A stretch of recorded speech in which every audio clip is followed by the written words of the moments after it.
You don't build a country overnight. These things take years. And so the Renters' Bill of Rights is going to be one of those things that demoralizes Canadians and helps them keep down so that we can bring in more immigrants to fill all the houses. Ooh-wee.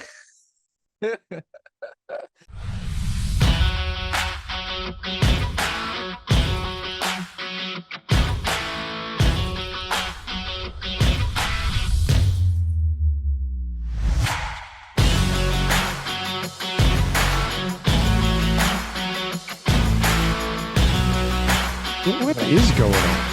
What is going on? So much going on. I don't even know what the hell's going on. I want to give a shout out. I did a deal last night with an agent named Stephanie.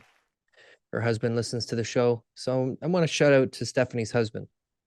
Do we know what Stephanie's husband name is? Is that his claim to fame? I am Stephanie's husband. Stephanie's husband. He's got a great agent. She was professional. I even got my deposit first thing this morning, which was like the earliest deposit I think I've ever seen delivered. Quickest. And I'm super happy. Her clients are happy. My clients are happy.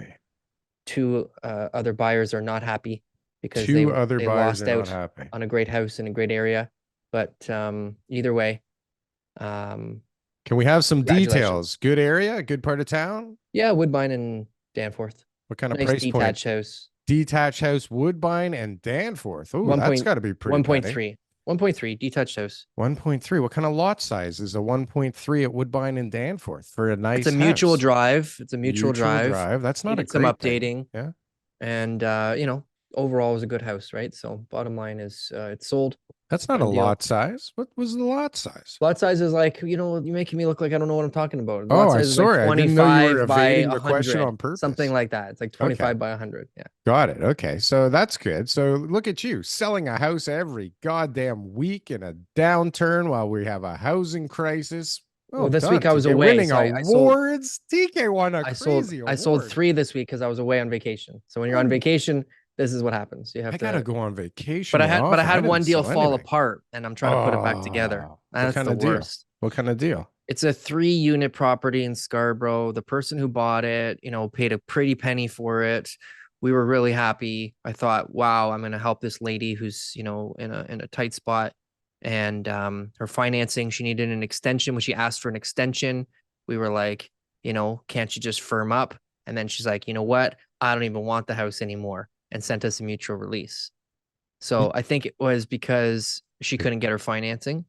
And I think that it was because, she was maybe having some cold feet. So I'm hoping to put the deal back together. That's always what I want. Try to get the, best price for my sellers. But either way, I put it back on the market. So we'll see what happens. Back on the market. So how often is that happening right now? Not often, but it does happen. I had another one that firmed up this week where there was an extension. And my client had some intel. Like he knew somebody who knew the buyer. So he's got all this intel. He's calling me. He's freaking out. I'm at the awards in Vegas for Remax.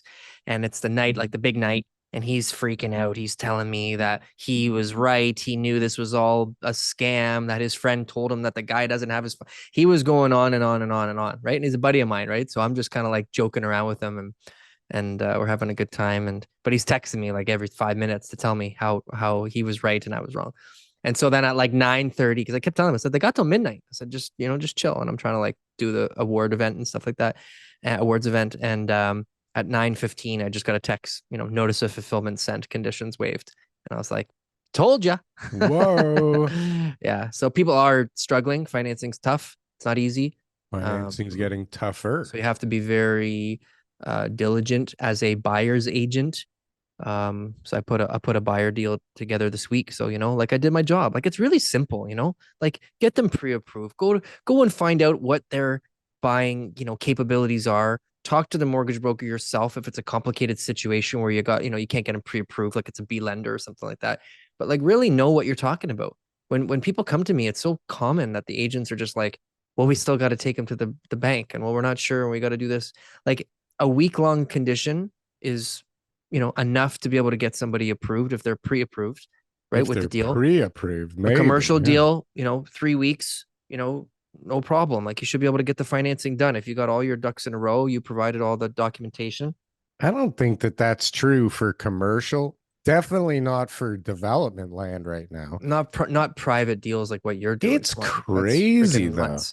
Even Yeah, even but a even the regular CMHC loans are happening right now in a shorter time frame, like 6 weeks. I'm hearing, and it was like 6 weeks. it was like 6 months before. But I'm hearing from all the multifamily guys that they're using 6 weeks of financing condition, and they're actually getting the MLI Select CMHC financing done in Yeah. that time. Maybe for a gigantic company that's got all their ducks in a No, row. no, Really? small investors on Small buildings all over Canada. investors. Yes, What? I know. So this is a really quick turnaround time, which is surprising, but this is what I'm hearing from multiple people. So I know that it's true and that they're actually, having Wow. this done.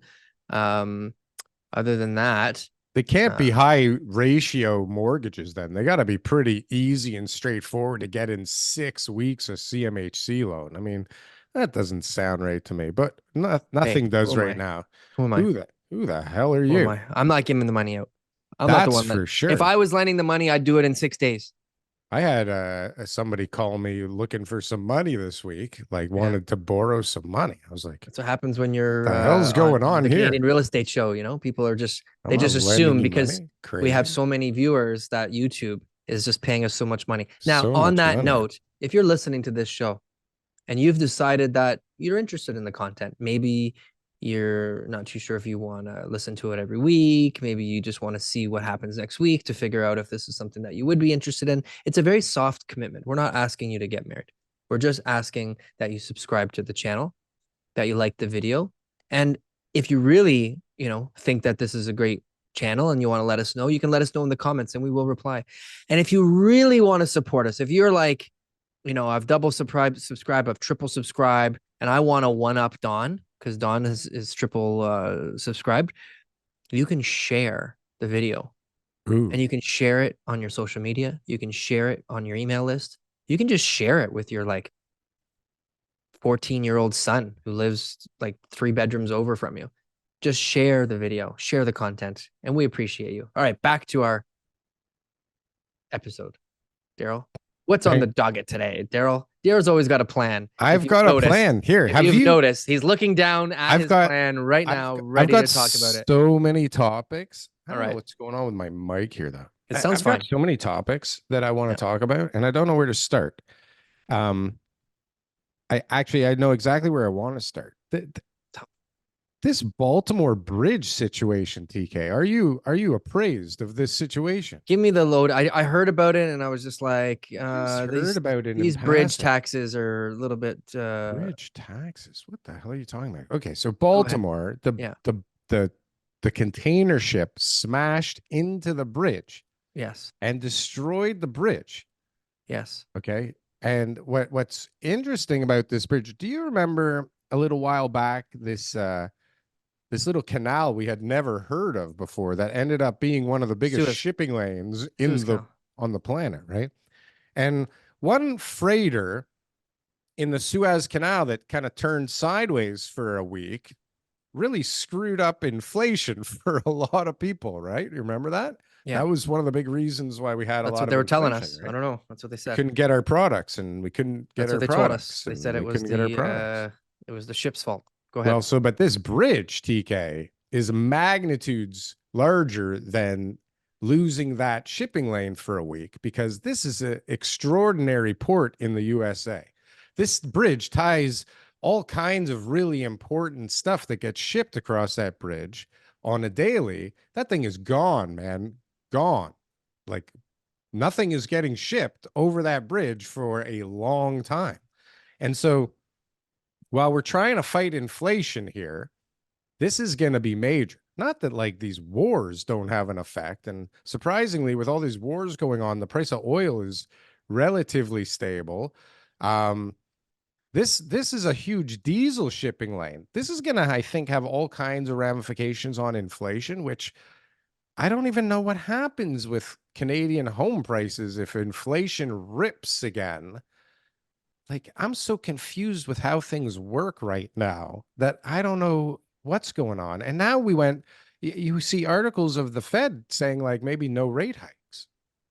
So like the world's in this weird state of flux. This Baltimore thing that you barely even know what's going on is so, it's like you not knowing what happened, I think, for 9/11, TK.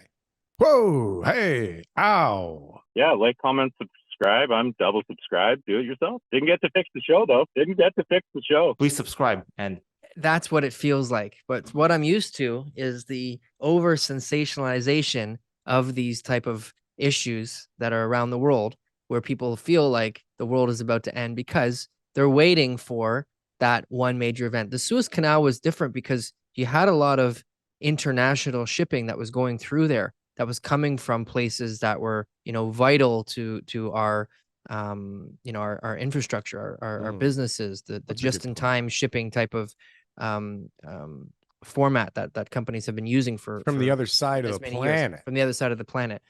When something comes here locally, I mean, they have other options. Does it increase the cost? Of course.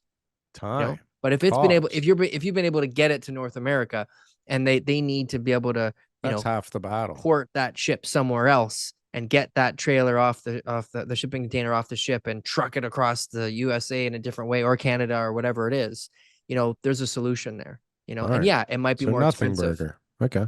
I believe that it's going to have much less impact than people are making it out to be. But I understand why. Well, you heard it here first. The comments are going to say, TK, you're just not informed well enough. Yeah. Why do you keep just focusing on selling all that real estate in Toronto? You should get out and Darryl, take off your tinfoil hat. And Darryl is always in line with my thinking, and TK's not. But I'm just I'm not an overreactor. When the time comes and things start to look a little bit, grim, I'll be right there alongside you guys, saying, "I told you so." That's right. I saw this coming. That bridge was major. We talked about it. Cornerstone of our whole economy.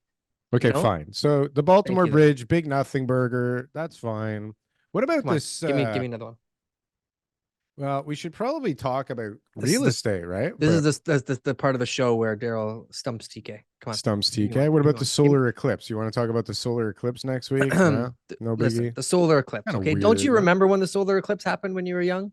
Yeah, but I don't remember them telling me to like stock up on food for 3 days and like get batteries. Do you remember Y2K? Y2K, I remember. What did they tell you about Y2K? I was in Aruba for Y2K. I was in Florida. What happened? Yeah, nothing. Nothing happened. Nothing happens ever. It's just the way the real estate crash doesn't they come. love to talk about the things that are going to happen. Okay. Nothing ever happens. You know what you do on the solar eclipse? What? You stay inside. Be on the computer like you normally are, right? You get on TikTok. Don't go out there and look at the sun. It's going to burn your eyes. Boil your eyes. I haven't met anybody that happened to them, but I'm telling you, it's going to happen to you. So don't do it. Saying boil.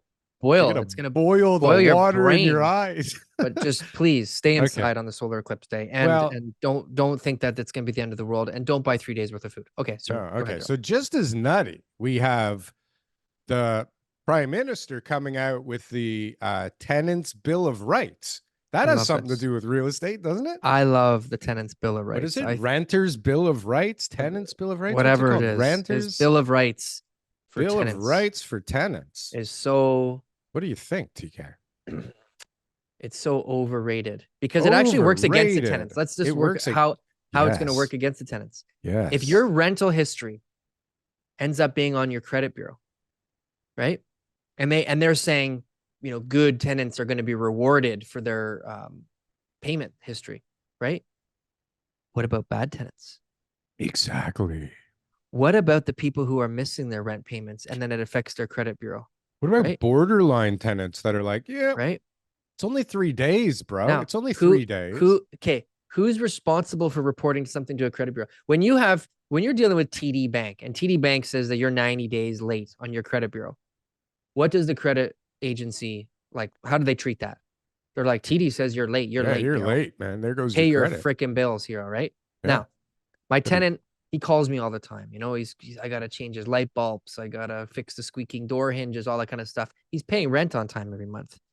Man, I don't like that guy. Son of I'm just a bitch. gonna report that he's not making his rent payment anymore. You know, You can't do that. I'm just going to TK. report it and say, you know what? Oh. Sorry, I checked the wrong box. I didn't know. Oops. Yeah. There's tons of issues with this type of crap, you know? Whoa, that's a interesting Right? curveball. So they can't You're so leave devious. you can't leave the tenant's credit history in the hands Up of to the the landlords. landlords. No.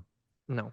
No. You know? So bottom line is Hmm. this. It's a great political play for Trudeau to, you know, Both come out here sides. with his, you know, Both sides? well, they want to support tenants. They want tenants to vote for them. But you don't have to be a genius to see that this helps the landlords more than the tenants. In do the you? scenario that I gave, but you know, Lots of scenarios. having their rental history, providing more support for tenants to Their get their own credit legal score counsel. going up because There's- of the payments. That's a I big know. one for people, no? But there's already, is it? Is it not? Is it though? Is What the it hell? The not? bank is going to be like, okay, Now I can Yo, sell you a house, bro. you've been making your rent payments of $1,700. That's fantastic. You make $30,000, Joe. We're Right. not giving you a mortgage. Where's the money coming from, Joe? No, I don't care What are that you your up to, landlord Joe? accepted your rent payment every single month, Hmm.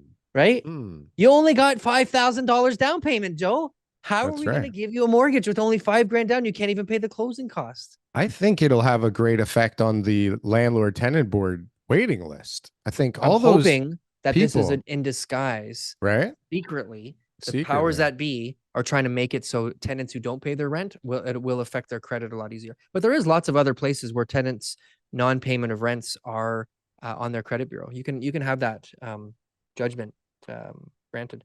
Yeah, but you got to have that board meeting to have the judgment to get it Yeah, on it's a to pain their in the butt. credit, right? It's a pain By in the butt. then they have another place and they're already They've changed their screwing name. some other guy, right? Yeah. So but if you are one of the borderline, you're a renter and you know you're a renter and you're one of those guys that fucks around, you know, you pay 10 days late, 4 days late, you hold back because you know the rules, and then, you know, you're just one of those fuckers. Take them to the tenant board. You don't pay for 4 months until they say you got to pay. Like, there's people like that all over the place fucking around. Those people are going to start to think twice, I think, about it. And all the people that are sitting there going, you know what? I heard on TikTok that if I don't pay, I just have to wait a year at the landlord tenant board. And then, you know, I'll move on somewhere else and they can't do anything to me. Those people are going to drop off of the list and start making deals with the landlord going, oh, I'm sorry.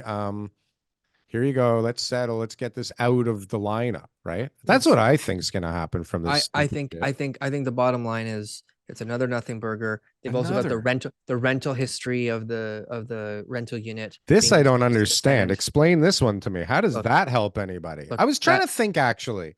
Well, you know, you've worked with me. If I'm buying a property, I always want to see what they paid for it. And some would argue that knowing this information is useless. And I would argue that I try and at least use it to my advantage. And I do put it into the mix. Does it work knowing it? Who the fuck knows? But does that translate into the rental market where you have like lineups of people? Let's do a little role play here. Okay, let's go. Who am I? Darryl, you're the landlord. I'm Daryl. Daryl. I don't want to be Daryl. All right, fine. I'm Daryl the landlord. Daryl the Let's go. landlord. You know, Daryl, you want $3,500 for this 2-bedroom here in North York. Yeah, hold on. I'm just on the phone with another agent who's got me another potential. But Daryl, I saw that you were only renting it out for $2,300. The last tenant back in 2016 paid, and I know they just left. But why do you want $3,500 right now? You have somebody who wants to give me $3,900 for this place? Okay, Daryl, I think it's unreasonable that you would ask that much more money compared to the last time. I'd like to make you an offer for $2,900. I think that's based on inflation, a reasonable increase over the last 8 years that you should be expecting for your rental unit. You know, TK, you're such a nice guy, and it's really a pleasure having you around. And I know you're going to take really good care of my unit. I am, and I'll pay on time. $700 a month over the course of a year is really meaningless to me. And I'd much rather it be in your pocket than mine, because, you know, my mortgage went up over the last couple of years and I don't really care about that. I'll send you a Christmas card every year. I know I can count on the Christmas card, TK. So anytime you want to come over and get out next month. Anytime you want to come over for a meal. My wife cooks amazing food. Please Yeah. come over, enjoy. Well, anytime. I'll come to your So- tent for $2,900 a month. I would and, say that would be a enjoy. realistic conversation that would happen between a tenant and a landlord, Yeah, because it'd probably be a little shorter than the one we had. nobody cares. Nobody cares. Bottom Who line is, what's the cares? market? So, anyways, garbage. Rental, All garbage. tenant's garbage. bill of rights, renter's bill of rights, whatever it is. Will it help? Answer is no. No, thank it will you, not help. Trudeau, for providing us with more reasons to doubt your leadership. This Trudeau ahead. guy, right? Like, what Yeah. up? What is he Even the doing? conservatives are calling the measures meaningless.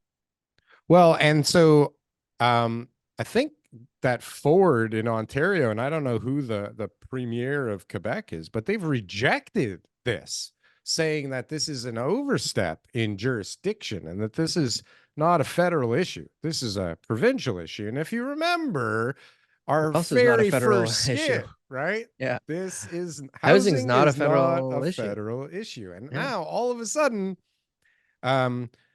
Uncle Trudeau, what's his name? Uncle Justin. That doesn't even sound right. This idiot is now trying to save the day?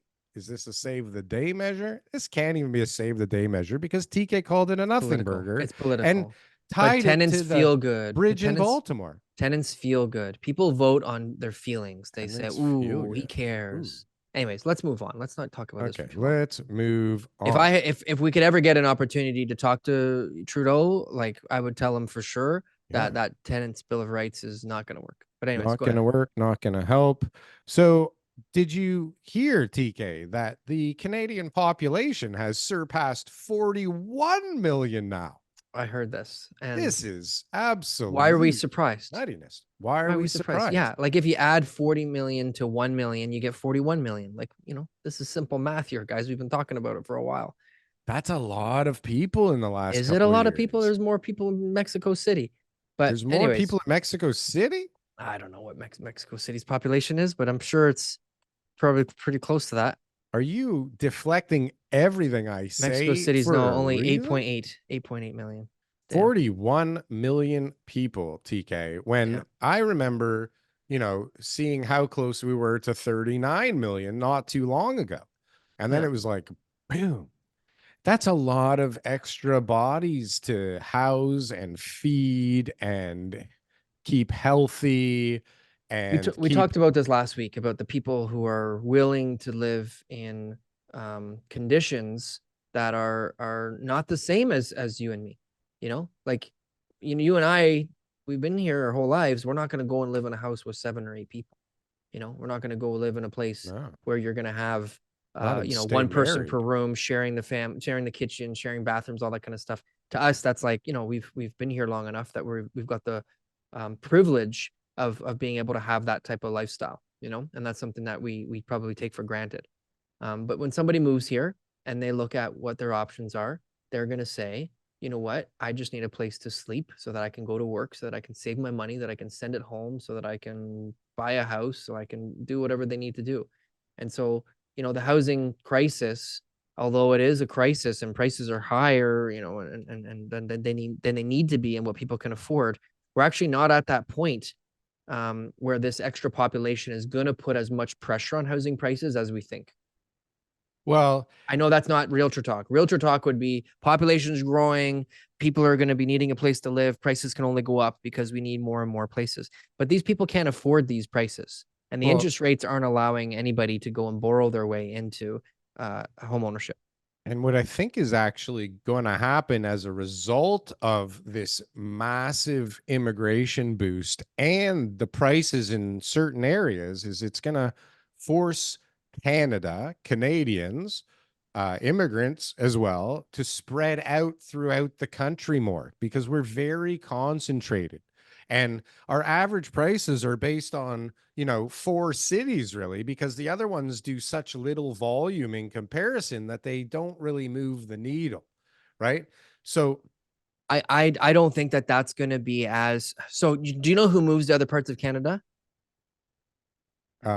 People that are fed up with the parts they live in. Exactly. The young Canadians. the people who are able to go and get new jobs and all that kind of stuff. There are immigrants moving to other parts of Canada.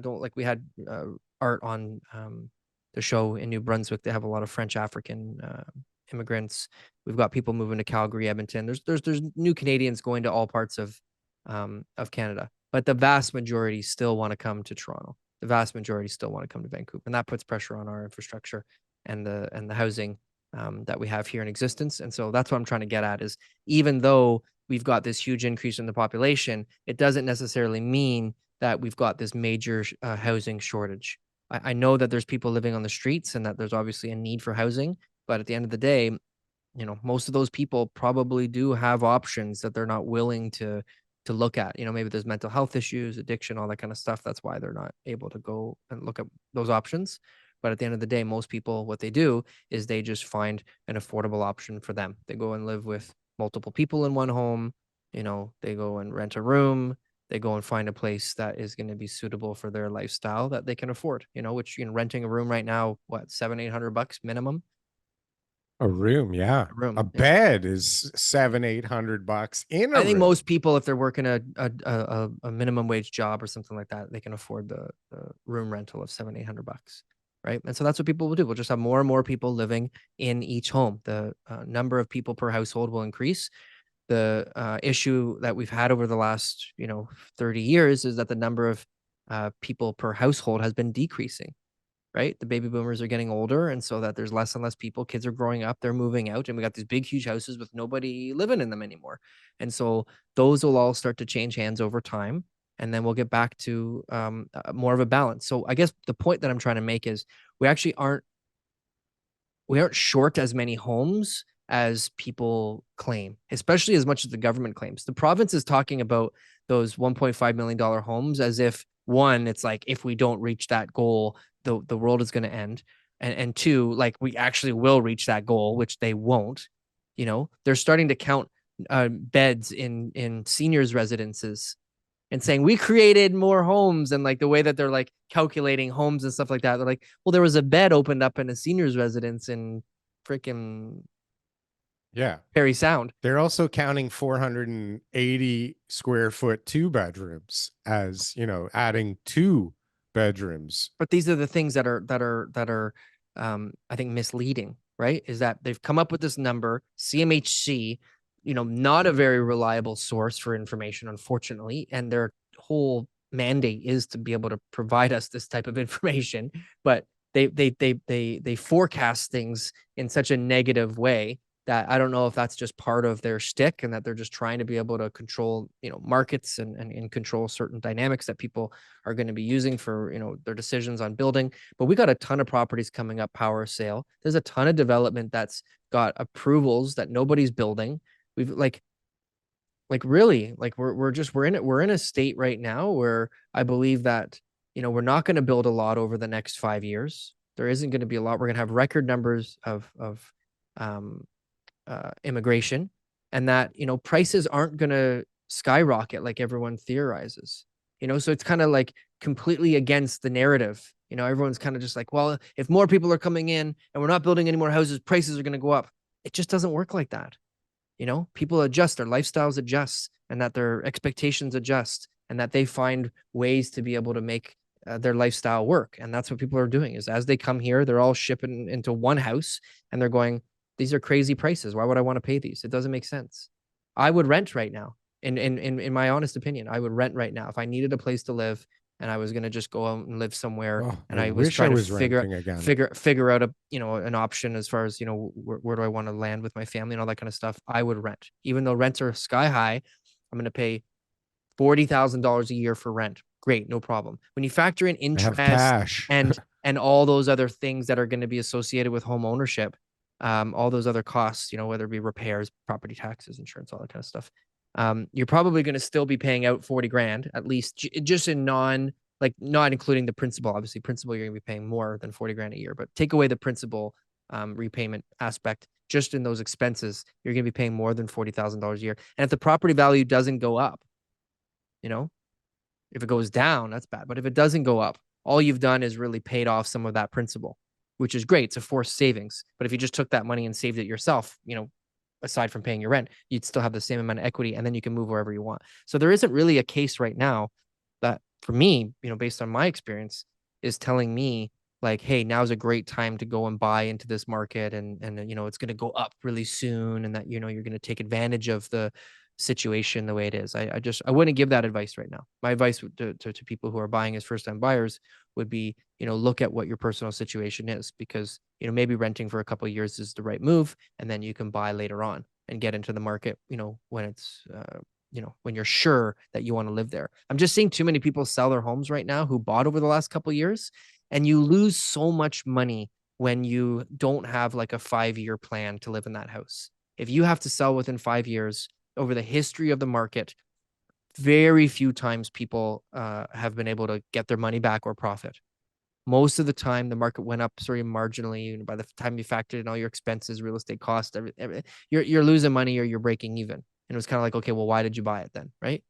5 years or more, okay. I'd say most of the 5-year periods you did pretty well. There's very few period of times, like 1989 or maybe to 2022, where if you bought at that time, the 5-year plan wouldn't have worked. I'm seeing way too many people get. But when did that money. even become normal? Like, it used to be you bought a house and that was your house, and like you Sure. didn't really move around much.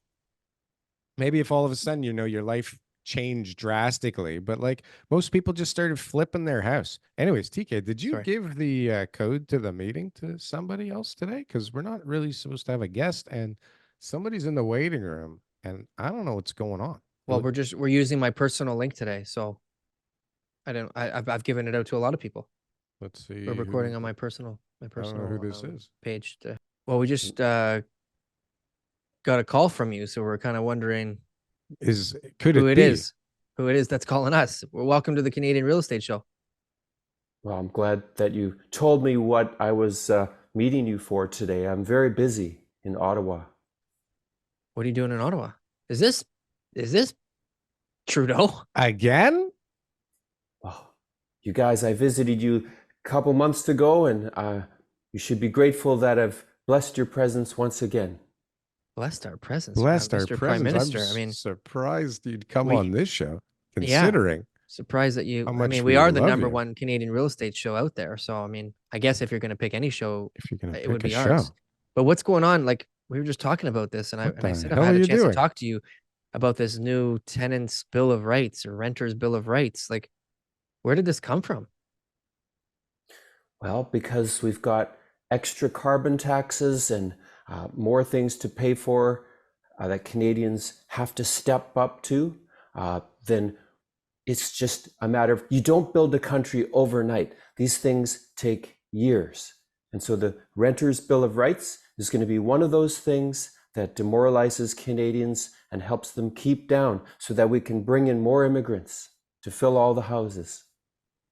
Well, that doesn't seem like that's a very that was maybe a little effective too strategy. Honest. Yeah. Yeah. Why would you do that? Well, someone slipped a bit of truth serum into my coffee this morning. What can I say? Oh, really? Well, this is a good time to have you on the show then, I suppose. So the idea of flooding in too many immigrants, where did that come from? And are you behind it? Well, yes, because diversity is our strength, and 33 million people was not enough. So we need more people of different colors, and we need more queer, non-binary people, let's say, on construction jobs. We need more petite Latina garbage truck drivers. Yeah. And, it's, for example, metal bands. Heavy metal bands are dominated by straight white males. And that's not the kind of Canada we need to build. Agreed. I don't think there's too many people that could disagree with that statement. Too many straight white males in the heavy metal industry. For sure. We're obviously in a housing crisis, and I mean, interest rates right now are at near 20-year highs. We've got something that I believe is causing a lot of pressure on people, and inflation is just one of the topics. I mean, how do you guys expect to be able to get Canadians back on track with their debt payments and with their lifestyles? I don't see an end to this. Look, I know that times are tough for Canadians. They've never been more difficult. Yet we have to roll up our sleeves from coast to coast to coast and get through these turbulent times. And we can do this together by putting things on our credit card, taking 150-year mortgages, and just the fiscal budget will balance itself. And Canadians will have to take more jobs to pay for their mortgages and rents, but we can do this. What are you personally committing to this economic equation, Mr. Trudeau? Well, I'm working on improving the climate and making it gooder. Is that through the carbon tax? I mean, I feel like taxing us in order to be able to use less fuels and then just refunding us the money doesn't really incentivize us to use less carbon fuels. People need to burn wood in their backyard and use simpler, older methods instead of all these expensive, fancy polycarbon fuels that they're using. And you believe a tax is gonna prevent us from you see, even though Canada is only 3% of the world's landmass, our carbon tax will save the planet, and it'll even help with male pregnancies. That's a problem. Do you often mistake Fidel Castro for your father? I don't know anything. I don't know what you're talking about. I talked to him earlier this morning, but that's a different story. Now, right now, the election is going to be coming up next year. And so a lot of people are, the polls are showing that your favoritism is starting to slip, that the Conservatives might regain power in next year's election and could even get a majority government. What are you guys doing to prevent that? No chance, yeah. Listen, my father was in power for 16 years, and I was born with a nickelback spoon in my mouth, and this is a piece of cake. We can do this because Pierre says axe the tax and a few slogans while he's eating his apples. But we all know that to make Canada great again, we have to have the Liberal Party and myself, Justin, to continue to work together, to step up and do what's right for this country. Do you think that the country's in a better state right now compared to when you first took power? Look, we've never seen better numbers. Canada is third in the overall, the ranking of all the countries in the world. We've got better GDP to debt ratio than ever before. I don't think the idea is to have that go higher as better. Do you have any tricks for us common folk that help you overcome the voice of Chrystia Freeland? Chrystia my good friend. I hope you don't make fun of her on this show. Never once, actually. We do appreciate her role. Now, we're going into obviously the spring market in real estate. Is the federal government, are they watching the major cities real estate markets in order to be able to decide on what policies might be needed for Canadians, or is that not something that's on your radar? Well, I've been talking to Joe Biden a little bit, and he's in agreement with me just to let the borders be open and let all the immigrants flood in, because they're the ones who are taking the jobs, the difficult jobs, to build these better homes using their construction skills and carpenter skills to build glass houses and concrete cement homes. And I saw you bobbing there, Darryl. That's not very kind. That's not very Canadian. Are you I don't even really Canadian? feel like I want to be Canadian anymore, to be honest with you. Wasn't I just saying that before we had him on? I feel like a lot of other people that you've destroyed our country, and that I would rather leave here than stay and, endure this for much longer. You're not leaving very many reasons for us born in Canada, Canadians to really stay behind you and the government right now. Well, if we can just honor that we're living on the ceded territory of the Muckaluk and Nuckaluk people, then we can realize that with their strengths and our help of taking their land, we can work together and come to a common denominator. Well, I'm not very good at, I'm good at multiplying, but I'm even better at dividing. That's true. You were a math teacher. The Arrive Can app, tobacco I used it. Right? I mean, Shameful. that's a lot of money that was used to be able to develop that app. And that company, two guys in a basement with $250 million of IT contracts with the federal government. Like, how can you justify that? Where did that money really go? That money right now, where did you send it? The money was needed to do the thorough research because we can't risk disinformation coming to airports in the way of old grandmas, pretending that there's someone else.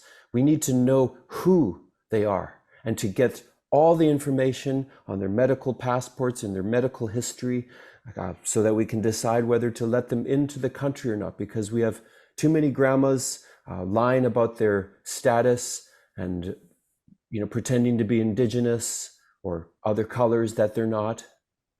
With $57 million for an app that they were able to build in like 2 days. Wasn't it 250 million? That was the company overall, their contracts, but just the app alone was 57 million. How do you justify? What do you say to Canadians when they say that $57 million could have been used to, fund the province and help them with their projects with housing and roads and schools and healthcare? Well, I need to be able to pay for my vacations, and I have to be able to launder that money somehow. Otherwise, how am I going to pay for all my lifestyle and for Christia's lifestyle? And Christia's chiropractor, after all her bobbing her head around. Now, there's rumors right now spreading that you and Christia Freeland are dating. Is there any validity to those rumors? I didn't even hear that one. Christia, we do a little role playing, sometimes I identify as a woman and she'll identify as a man, and we kind of have a little fun that way. But again, the truth serum is working a little bit too well today. A little overdrive there with the truth serum. Maybe we should just end it right there. I think that's a great place to end the discussion. We appreciate you calling us in, though, Prime Minister Thanks Trudeau. For setting the record I mean, if straight. you're still the Prime Minister coming up, because there's a lot of people right now who are coming to the conclusion that you may not be fit to be our Prime Minister anymore. But if you're still our Prime Minister, we'd like to have you back on the show sometime soon in the near future. Well, I just know that I need to destroy the country while I still have the chance. And communism rules the best ever. I don't think you'll have a problem with that. You've done a good job so far, if that's the goal. And now that I hear it, it does seem like we are heading in the direction of that particular goal. Well done, sir. Congratulations. You have hit the target. Thank you once again. And I don't know that we got anywhere with that, TK. But we do look forward to the next time you call into our show. Absolutely. I'm glad I could make the time from my busy vacation schedule. Yes, thank you. And I guess it was a pretty clear signal. So I'm assuming you're not on a private jet or some form of jet at the moment that we're paying for. It's in an Airbnb. Airbnb that we're paying for? Down south. Yes, but what I like about it is there's plenty of black makeup here to put on my face later. Oh, boy. Hopefully there's a party for you to go to. All right. Have a good day, sir. Merci. Merci. Oh, I don't know how he got our number. But, I don't know why we let him in. Yeah, but I'm not surprised. I'm not surprised that Trudeau's got some answers to the truth serum there, to the questions that we asked him, and that unfortunately they're not the answers that people want to hear right now. He's got a big target on his back. That guy, he does. When he goes to events, people are screaming and yelling at him. They're really not happy with him. Well, if the goal isn't to anger everyone, then I don't know what the hell's going on, because there's really nothing that makes any sense anymore. So TK, okay, so let's recap here. Okay, we've got the Baltimore Bridge Big Nothing Burger, Solar Eclipse Big Nothing Burger, the Renters Bill of Rights, maybe the biggest nothing burger. Yep, zero. We got population growth, another nothing burger.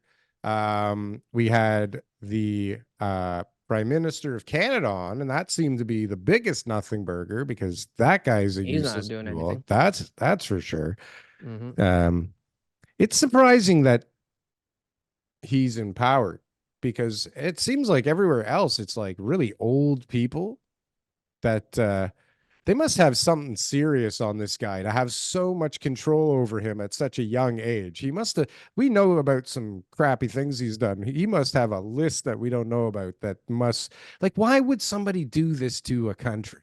TK, I don't get it. Anyways, I don't think it's about you know, something intent. weird's going on. I think it's just about you know, the stage was set. I mean, Canadians had a lot of issues going back many years. You know, we were heavily indebted. We had really bad spending habits. We looked at our homes as a financial vehicle to be able to finance our retirements. We had so many opportunities in the past where we could bail ourselves out. You know, you build up your credit card, refinance, get rid of that debt. You know, buy out your car payment, fail your business, borrow from your mortgage. We've been doing this for so long, you know, and that there's a lot of there's a big difference between the way that Canadians spend money and how they interact with debt compared to other countries all over the world. You know, Right, because they're working Europe, under the Asia, assumption. Africa, South America, pretty much everywhere uses their home and the equity in their land in a much different way than we do. And it's unhealthy. And we need to break this trend. I'm telling you, for our kids, for Sure. the people who are still here, for the people who want to move here in the future, we got to break this trend and stop being so heavily focused on warehousing people, you know, and build actual businesses and get back down to reality here. But unfortunately, How do you do that? prices just don't go back down. Prices don't crash the way that people are expecting. What they do is they stagnate, you know, and that just over time, people will just, you know, eventually say to themselves, I can't pay any more than this. Well, one guy paid last year for that. Okay, so maybe I'll pay that price. And so that it kind of stagnates. But the upward pressure on pricing, in my opinion, you know, is gone from the market. In my opinion, I'm seeing it on the front lines. I'm dealing with the people. I'm seeing what type of situations they're in. I'm hearing their situations as far as how they're going to borrow money and how much debt they can get. I know what their options are. And I know that there's just a ton more people. I think in the development space too, Darryl, I think you need to be careful as well too. I think that there's a ton of developers who are out of cash. They got no more cash flow left. They can't service those debts. There's going to be more and more people putting development land, zoned, ready to build development land on the market, you know, because they aren't able to do what they need to do to complete the project.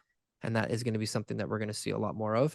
And that there's also going to be a lot more, there's more power sales right now. We got RBC and Scotiabank putting up a lender type of power sales lately, I've noticed.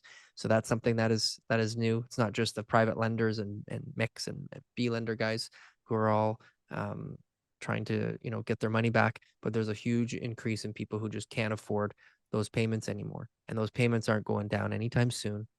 And that the debt is there. It's 30-year debt.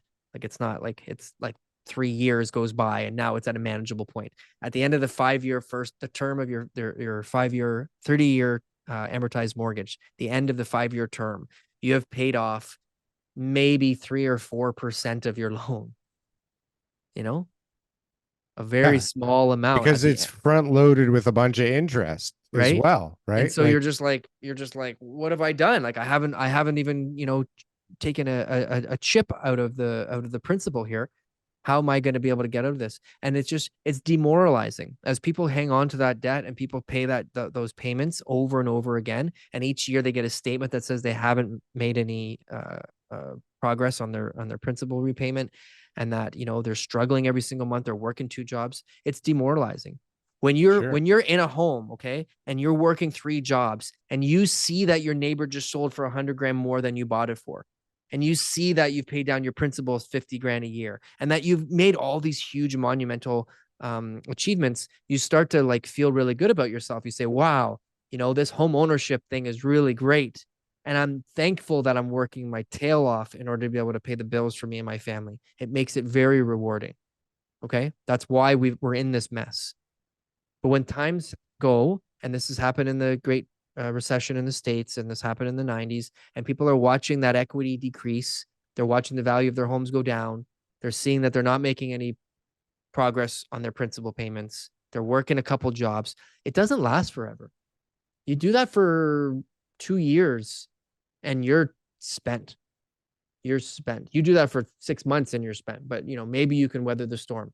And after the end of the 2 years, and these are the people I'm dealing with right now, at the end of the 2 years, you're going, I can't do this anymore. And you're willing to make any decision necessary in order to relieve yourself of that stress, because you're not sleeping, you've got major health issues, and that you really have impacted your life. And that's what we're going through. There's no denying that. I am not the pumper that I'm accused of being. I am 100% a realist. I'm dealing with the people right now who are out there struggling, and that there's more and more of them coming on the market. 100%. They need to sell, and they're in disguise. Some of them too, like even the one I sold this week, one of them I sold this week, the person didn't really disclose to me a lot of stuff, but all the signs were there. Like I want a short closing, and if I can't do this, then I have to do this. Like all those little things are there, but they didn't want to get into some of the details with me. But I know for sure that they couldn't go any further carrying that property anymore, even though they come across as being, very stable and comfortable, but that's not the case. As you get closer to the deadline, it gets a little bit less like that. I'm sure. Exactly. And luckily the spring market is giving people a little bit of satisfaction. The prices that I'm getting people right now are everybody's happy with, so that's good. But at the end of the day, it's not going to last forever. The spring market will disappear. Everyone's going to go away again in the summer. And those people, those problems that they haven't gone away. So now they'll be coming to me in the summer saying, oh my gosh, I need to list now. Right. But I thought sales were considerably down right now. We have a low, we're still in a low inventory environment. There's still not a lot of options for people. But I thought I saw that inventory was getting up there, and that sales were definitely down in the last few weeks. We'll see what the March numbers come up. And I can tell you, because of March break and all that kind of stuff, that sales weren't like crazy this month at all. But as far as like anecdotally, there's still not a lot of inventory for people to choose from, and I'm selling everything that I'm putting on the market at the right price. I'm selling it within a week. And do we still have multiple offers? Yeah. Everything in the city, the stuff that I'm selling, I'm getting multiple offers on. And so right now, how big a kiss of death is it to price it too high and to have it not sell? It doesn't sell. And then what though? That's what I'm saying. Then you have to drop your price, and depending on what the market does, right? So like I listed one this week where I feel like the price is not as good as it could be, but it's a really it's a unique house. Everyone says it's a unique house, but really it is. There's not as low as it could be. When you say good, do you mean low? No, yeah, like I don't, as accurate as it could be. Okay. I think it's on the high side. Yeah. And so I'm getting showings. I just listed it, so I don't have a lot of data here, but I'm getting showings. It's way bigger than all the other houses on the market. The lot's way bigger than all the other houses on the market. So if somebody wants that, then this is the only option that they've got. But just based on like the sales and everything else like that, I wouldn't have made this decision as my first decision. But I went over everything with them, so they know what's up. But these are the type of scenarios where you may not sell, and then you got to sit down with them and say, okay. And the whole point, the whole skill of being an agent is to understand the situation, because at the end of the day, like this is the truth. You're trying to help people, but some people are beyond help. Some people, they need to go and they need to try something their way in order to see if it works, and that way you can show it to them, and then they can say, okay, TK, I believe you now. And even though it costs them money, if you say no to all those people, you're in business. Like this is your job, is to be able to help people, buy and sell. If you just walk around saying, screw you, you're not willing to do it my way, I don't want to work with you. Well, you're probably not going to get all the business that you could. And so sometimes you got to go into the situation and warn them and explain to them why other agents will tell them X, Y, and Z. And you kind of go on that ride with them, you know, but very rarely does that happen to me, to be honest with you. Most people are like reasonable people where, you know, if you show them enough evidence, they go, okay, with me pricing it here. It's just in those unique situations. Like I got a land deal that's coming up in April, and the guy's totally unrealistic, but, you know, I got to show him. I want him to, I really care that he is, 100% sure that his land's not worth what the price he thinks it is. Cause I know It's so much easier to be But sure in an up market than a weird, wobbly, up and down the kind of bottom line is if stagnant. it's worth it, people will make you offers. You know, if you're worth that number and you list it on the market, then you will get offers for that number. That's what happens. That's what the market does.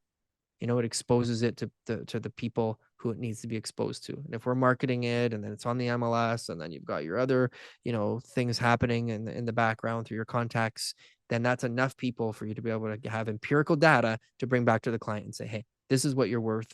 This is the bottom line. This is what the market's telling you. And there's lots of situations like that. No agent can tell you, I list every property at the right price every time and I get it sold because I'm the best. Doesn't happen. And so when you're a buyer nowadays and you're saying that there's limited inventory for people to pick from, like I remember when we were looking to buy a house, our area that we wanted to live in, you know, was X. And it didn't take very long for that area to grow and then grow again and then grow again. So how picky are people actually being with the location? Buyers have three things that they make their decision on. One is price, the other one is the type of home, and the third one is location. The price is generally speaking not that flexible. You know, you got a down payment, you got a mortgage approval. Like very few people have that flexibility where they could say, I'll just go and spend 200 grand more than I planned on it. But that does exist. The next one is type of home. So if I'm going to go and buy a detached home with 4 bedrooms because I got a dog and kids and all that kind of stuff, I'm not too flexible in the type of home I need. I got a family. I need to have room for them to be able to live. And that's the type of home that I'm comfortable living in and that my family is going to wait until we find an option that suits us. So the third one is the most easy compromise to make, which is location, right? And so the problem is you got a bunch of people who are sitting in the city who are all looking for a property. They've got a champagne taste but beer budget, so they're all sitting in the city waiting for that perfect home. They're like, High Park, detached for 1.8 million. I'm gonna find it. This is gonna be great, right? And so they wait around looking for that home. They probably have an agent, their cousin, their brother, whatever. But last year 51% of agents sold one house or less. So what are the odds that that agent is actually doing anything to try to help them find other areas? Probably not very good. And so what happens is they need to be exposed to an area outside of their search that is going to be, I'm totally giving a sales pitch now, but they need to be exposed to an area outside of their search criteria that is going to provide them a home that's within their budget, that is going to meet their needs. And then all of a sudden they go, holy smokes, I didn't know I could get so much of a house. Because when you leave the Toronto core and you move to Thornhill or you move to Whitby or whatever, you get a lot more for your money. Yeah. Right. And so some places, yeah. That's what you need to do, is you need to be able to find a buyer like that who's coming from an area that is going to be more central, that's more expensive. So when they come to see your property, their perception of value is higher, and they look at your property and they say, "Oh my God, I can't believe that I'm getting so much." The issue is that buyers, they don't have time to go and look at 15,000 listings because that's how many are on the MLS, right? So they have to be either an agent guides them, which is the buyer agent's job. Call up your buyer, similar to, you know, similar to what you and I are doing, but, you know, in a general buyer sense. I sold a condo townhouse this week, and the guy was all over the place. I wanted him to be near the subway because of his work schedule. He's taken me to different places for pricing, but I ended up finding him one that was near the subway. We bought that one. And so it was location, you know, I was playing with location. He was playing with something else. I was playing with, he's got a budget, he's got a type of home. What location can I get him that's going to be the best for him, right? And that's my job as an agent. But most agents aren't working that hard, to be honest with you. And so on the seller side is, how do you make sure that you end up getting that buyer to know that your property is for sale? And if it just goes on the MLS, it means that you miss out on a lot of buyers who have no idea that your house exists because they're not looking in the area that you're listed in. Right. That's what I'm trying to figure out is like, how stubborn are people being before they expand their search into something that, a few weeks ago they would never have even considered. It's like, I'm not going north of Steeles. Are you crazy? I want to give you an don't go example north though. of I want to give you an Steeles. example just because it's your example, right? How many homes did you look at where you live right now? How many homes did you look at in that area specifically before you bought the home that you're in? Zero. This one. Zero. You Yeah. looked at one and you bought it Yeah. because you went from another area. And as soon as you saw that one, you said, oh my God, it's everything that I want. And you bought it. That's how buyers are. And so when you're a listing agent, when you're an agent who's taking care of the seller's needs, which is try to get them the most amount of money, you want to attract a buyer from another area who's inexperienced, who doesn't know, the sales, who hasn't looked at 100 houses there. And so when they come there, that feeling they get when they walk through the door is, oh my gosh, this is the biggest house I've seen. It's the most renovated house. It's got the biggest backyard. It's got a pool. I got to have it. Buyers are impatient. They can't wait. And if nothing else comes up within the 12 to 36 hours that they're going to make that decision on making the offer, or if there's an offer date or whatever it is, they're going to buy that house. And most so is the environment the same as back when I was buying? Is it like, no matter what, the buying process is the same? Because I remember saying to my wife, like, okay, something new came up, we got to go see it now. Like, it's similar to that. It's always like that when you're the buyer, because like the one guy I was working with this week, he was, really nice, like sweet guy. I was like super protective of him because you could just see he was inexperienced with stuff. And like he's like, they've got an open house. He's like, the open house, the buyers could buy it. There could be multiple offers from their open house. I'm like, chill. Like, it's the open house, no one's showing up to the open house. Don't worry, we're gonna get this place. It's not a big deal. But like his perception was some other buyer's gonna get it, and it was true. There was not a lot of listings available. There was not a lot of options for him to buy. We were only looking at 1 or 2 houses at a time because there wasn't really many places coming up. So how do people say that more supply isn't the solution? Because it seems to me that if we had more options in the area that we wanted to live in, to build a new home, the costs are so high. So that new supply isn't cheaper. Yes, new supply is in. The baby boomers all move into the condos because we built a bunch of condos, and then the housing supply will increase. That'll definitely help the detached housing market. But either way, Darryl, this conversation is great. I love talking to you. As always, TK. We're at the end of our show. We're at the end of the show. I'm going under the knife, TK. It may be the last show ever. I don't believe that whatsoever. Canceled. No, I can use my left arm. TK, you'll be fine. Today was another great show. Thank you to our guests, Justin Trudeau. Thank you to our hosts, Darryl and TK. If you're still listening, we love you. Go to the Apple Podcasts, Spotify, Google Podcasts. Give us a rating. Follow us. Review. Instagram. Clips channel. Everything. All of the above. Do it all. See you guys next week.